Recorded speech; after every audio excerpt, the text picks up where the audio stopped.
Don't make me late from 10th Street to Parkway. Or no way.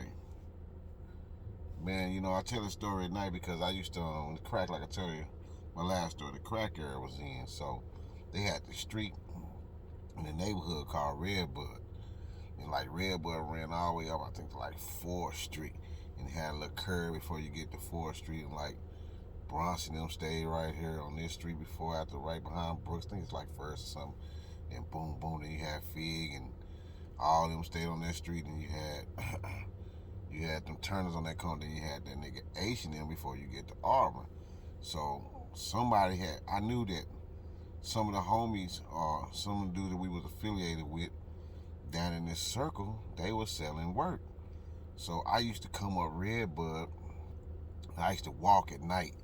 You know what I'm saying? I used to have like a little 25 or whatever, for protection or whatever. But I don't think I had no like 3 or 4 bullets in that damn thing, in that damn gun. You know what I'm saying?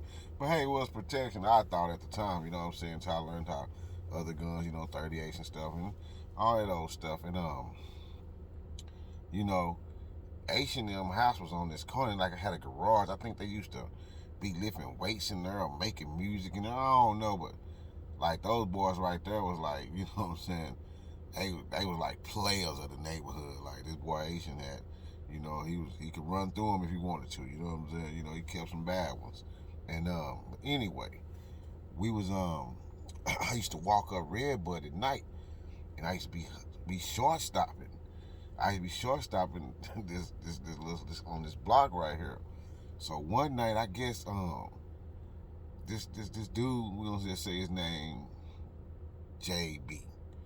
You know what I'm saying? And we just gonna put Bean on it, and not the homie JB, but J Bean. You know what I'm saying? He caught me, I think. You know what I'm saying? So like when they come out the alley,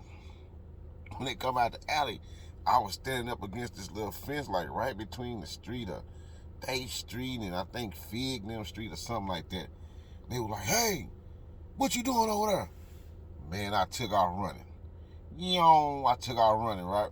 And so when I take off running, I didn't know if they were chasing me or not or whatever. So Asian them, I got up in their garage and stood there, but it was somebody, I don't know if it was Ron Moody. I know it was Ron Moody. It was Ron Moody and somebody else was in the car with him, and they were parked like by the front. So when I see the homie Cadillac fly by, I know it ain't the homie. I know it's somebody down there he was affiliated with. You know what I'm saying? So they flew by and stuff. And they went by and they came back down. I guess they were looking for me. Like, where he probably went. And man, on Redbud, like late night, they had like my homeboy them had like an auntie or something that used to mess around down in that way. Not say no names or nothing, but like she used to be bringing me they sales because I had better work than they did. And I used to buy little 50 pieces from the homie. 50 piece. You know what I'm saying? But I started buying little 50 pieces. And I would like hustle there all night. No, not like all night, but like, I could walk up and down there between 10 and 11, and she would be out there, and she would be bringing me sales and stuff. But I guess one night they must have caught on to her or something, because, man, that dude, JB, you know what I'm saying, he come, and they roll. So the next day, well, the dude Asian them houses, so I come up out there, I run back across there, because I lived on Cornell, so once I ran across the little thing, come up through the little thing, come up the other street, past right at Stanford them house, my house like right there. So, the homie, he's like, "Man, you be out there on Redbud at night, somebody said they seen you shortstop." I'm like, "No, man, I ain't shortstopping, man. What I'm gonna be out there for? It's dangerous." And yeah, that's my little story, man, about Redbud when I had to cut out shortstopping over there. You know what I'm saying? Cause that boy, I don't know, but like my homeboy Andy was bringing me sales, and it was just weird. She was like, "Your work better than theirs." Woo. And man, I used to make like 200-300 every night, like just right there on Redbud.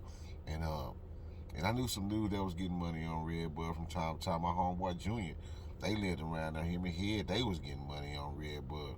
And then Bronson, them off of there, them little niggas was getting money off of there, off of Redbud. You know what I'm saying? But yeah, these Parkway legend stories, man, these are real stories. These not no fake stories. It's not the be into it nobody or nothing like that. I can't tell a lot of stories because, you know what I'm saying, somebody might get locked up about them. But, you know, I'm just telling the fun part about what I went through because I went and did my time. And we got more of these crack stories coming.